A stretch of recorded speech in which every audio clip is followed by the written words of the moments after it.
تو ہر بیوی کے مال پہ کبھی بھی نظر نہ رکھا کرو. عورت کو اپنے باپ سے وراثت میں کیا مل رہا ہے, بھائی سے کیا مل رہا ہے, یہ اس کا ہیڈ ایک ہے.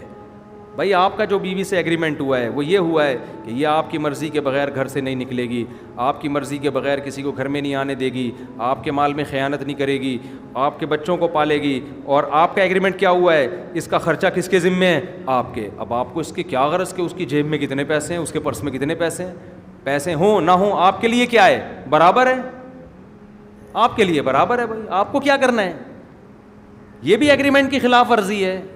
اس پہ پڑے ہوئے یار تمہارے ہیں کتنے, تو تمہیں کیا بھائی, گھر کا آٹا دال تو تمہارے ذمہ ہے نا, اس کو وہ اس کے ہیں یا نہیں ہے, تمہیں کیا لینا دینا. شوہر اچھا ہو تو عورت خود ہی بتا دے, شوہر اچھا ہو تو عورت خود ہی بتا دے, اس کی مرضی ہے. لیکن نظر نہ, ہم نے عزت دار لوگ ہمیشہ یہی دیکھے ہیں, اپنی جیب بس, دوسرے کی جیب میں کیا ہے انہیں کوئی غرض نہیں. بہت سے لوگ اپنی آمدن بتاتے ہوئے ڈرتے ہیں دوستوں کو, ان کو پتہ ہے یار اس کی جیب نظر ہماری پینٹ پہ پڑ جائے گی. اب اس کو بتا دیا نا ماہانہ اتنا کماتا. اپنی تعریفیں نہیں کرنی چاہیے لیکن بہت دفعہ کر چکا ہوں, ایک اور کر لیتا ہوں. آپ کہیں گے یہ کہہ کے نا اپنی کرنی نہیں چاہیے, کرتے رہتے ہیں بیٹھ کے روزانہ. اب انسان اپنے عیب کبھی بھی نہیں بیان کرتا, تو کبھی کوئی تعریف کر رہا ہو تو بہت زیادہ خوش فہمی میں نہیں آنا چاہیے کہ حضرت پتہ نہیں کتنے نیک ہوں گے. ظاہر ہے جو میرے اندر عیب ہیں وہ تھوڑی بیان کروں گا میں, جائز بھی نہیں ہے. تو صرف خوبیاں بیان کرتا ہوں میں تاکہ موٹیویشن ملے آپ لوگوں کو. مجھے بڑے بڑے سیٹھ لوگ آ کے بتا دیتے ہیں کہ میں ماہانہ اتنا کماتا ہوں. کیوں بتا دیتے ہیں, ان کو پتہ ہے مفتی صاحب چندہ نہیں مانگیں گے. ٹھیک ہے نا, مفتی صاحب چندہ نہیں مانگیں گے, اور مجھے بتا رہے ہوتے ہیں کہ ہم آپ کو بتا رہے ہیں, ورنہ کئی تھوڑے دن ساتھ رہنے کے بعد ان کو اندازہ ہوتا ہے, ایسا نہیں ہوتا.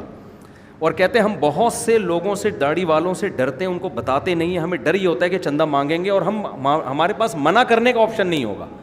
اس لیے کہ اگر ہم نے منع کیا تو کہیں گے یار کماتے اتنے ہو اور مسجد میں ایک ڈھکن نہیں لگا سکتے ٹینکی کا. تو بھائی چاہے دینی معاملہ ہو, یہ دنیا داروں کو بھی لوگ نہیں بتاتے, دوستوں کو نہیں بتاتے. ان کو پتا اگر میں نے بتا دیا اپنے دوست کو تو یہ آ جائے گا پیسے مانگنے کے لیے, یہ آ جائے گا. اور ہم پہلے یہ حماقت کر چکے ہیں. میرے والد صاحب کی وراثت ملی تھی, میرے پاس بڑا پیسہ آ گیا تھا, میں نے بتا دیا جا کے میرے پاس اتنے پیسے ہیں. الحمدللہ تھوڑے دنوں میں اللہ کا بڑا فضل ہوا, زیرو پہ آ کے کھڑا ہو گیا تھا. میں جس کو بتاتا تھا وہ آ کے کہتا تھا یار یہ کاروبار کے لیے چاہیے. بھائی کیسے دیں یار, ابھی تو خود بولا ہے آپ نے اتنے ہیں. اس میں داڑھی والے بھی تھے, بغیر داڑھی والے بھی تھے, نیک بھی تھے, برے بھی تھے, اور بانٹ بوٹ کے بالآخر زیرو پہ آ کے وہ اللہ نے پھر دوبارہ الحمدللہ اللہ کا دیا بہت کچھ ہے.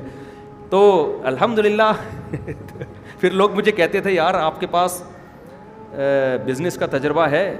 میں نے کہا بھائی الحمدللہ پہلے تجربہ نہیں تھا, پیسے تھے, اب تجربہ بہت ہے, پیسے نہیں ہیں. اب بزنس کا میں نے کہا میرے پاس 10 سال کا تجربہ ہے. کپڑے کا بزنس میں نے کیا, آلو پیاز کا بزنس میں نے کیا. ایسے نہیں کہ ریڑیوں پہ, وہاں سے سبزی منڈی سے آلو پیاز ہول سیل پہ, آم کے پیٹیاں کا بزنس, 5 پتہ نہیں کتنا کتنا آم اٹھاتے تھے ہمارے نا, ہم لوگ ہمارے جو ملازم رکھے ہوئے تھے, آم کا بزنس ہم نے کیا ہے, پراپرٹی کا ہم نے کیا. میں نے کہا کون سا بزنس ہے جو میں نے نہیں کیا ہو بھائی, تجربہ بہت ہے, پیسہ سارا اس گاڑیاں پرانی خرید کے بیچنا, بائکیں پرانی خرید کے بیچنا, سارے بزنس ہم نے کیے ہیں میرے بھائی. تجربہ تو کہہ رہے کیا تجربہ, میں نے کہا تجربہ یہی ہے کہ اپنی پینٹ میں جو پیسے رکھے ہوئے ہیں اس کو کسی کو کبھی بھی مت دو, یہ تجربہ ہے.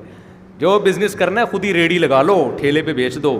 کسی کو ریڑھی خرید کے بھی دی نا ٹماٹر کی, وہ ریڑھی والا بھی تمہیں کما کے نہیں دے گا, خوب سمجھ لو. وہ شروع میں جو اگر کما کے دے رہا ہے, بہت خطرناک آدمی ہے یہ اس لیے دے رہا ہے کہ یہ بیٹا بڑا ہاتھ مارنا چاہتا ہے. یہ کہہ رہے ہیں ان سے 8-10 لاکھ روپے لے لیے, یہ کیا ہے, 10 کروڑ نکلواؤ. تو شروع میں لا کے دیتا رہے گا روزانہ.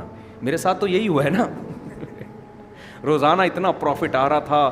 میں کہتا تھا یار اس سبزی والے سے, بھائی تو روز اتنا پروفٹ دیتا ہے, کل دے دے. کہہ رہے یار مفتی صاحب کسی کے پیسے میری جیب میں ہوں, مجھے نیند نہیں آتی, کیونکہ میں سید ہوں, مجھے نیند نہیں آتی. کہتا تھا سید ہوں, پتہ نہیں تھا کہ نہیں تھا. تو میں نے کہا یار صبح دے دو, رات کو 12 بجے آ کے گیٹ کھٹکھٹا رہے ہیں. او بھائی صبح دے دینا یار, سونے کا ٹائم ہے. نہیں بھائی مجھے نیند نہیں آئے گی. کیسا اعتماد, آتے آتے ہم نے بھی دیتے رہے. ایک دن ماشاء اللہ خیر یہ کہاں سے کہاں بات چلی گئی.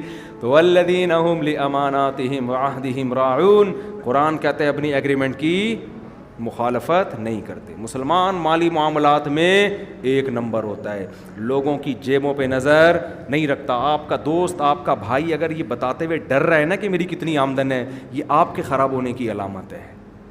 کس کے خراب ہونے کی علامت؟ آپ کے. لوگ مجھے کہتے ہیں ہمارا بھائی بتاتا نہیں کتنے کماتا ہے, تو میں کہتا ہوں اس کو آپ پر اعتماد نہیں ہے. یہ اس کے خراب ہونے کی نہیں, یہ کس کے؟ یہ آپ کے خراب. اس کو پتہ ہے بتا دیا تو پھر یہ لوٹنا کھسوٹنا شروع کر دیں گے. خیر جلدی سے ہم چلتے ہیں آگے. قرآن کہتا ہے اپنے ایگریمنٹ کو پورا کرتے ہیں, پھر قرآن ریپیٹ کرتا ہے والذین هم علی صلواتہم یحافظون, اپنی نمازوں کی حفاظت کرتے ہیں. نماز کو 2 دفعہ ریپیٹ کیا قرآن نے. قرآن کہہ رہا ہے ان اصولوں پہ زندگی گزارو تو ہوگا کیا؟ انگریز کہتا ہے یہ ہوگا کہ لوگ آپ کو کہیں گے بہت نائس پرسن ہے. لوگ کیا کہیں گے؟ بہت نائس پرسن. ہو سکتا ہے اگلے الیکشن میں آپ کھڑے ہو جائیں, ووٹ پھر بھی آپ کو نہیں ملے, کیونکہ ووٹ تو اسی کو ملیں گے نا جو پھینکے گا لمبی لمبی. انگریز اور کچھ نہیں کر سکتا. وہ کہے گا جب مر جاؤ گے تو اچھے کیا برا کیا سب کیا ہو گیا برابر. تو انسان کہتا ہے پھر لوٹ کھسوٹ میں ہی لگاؤ یار, کیا خیال؟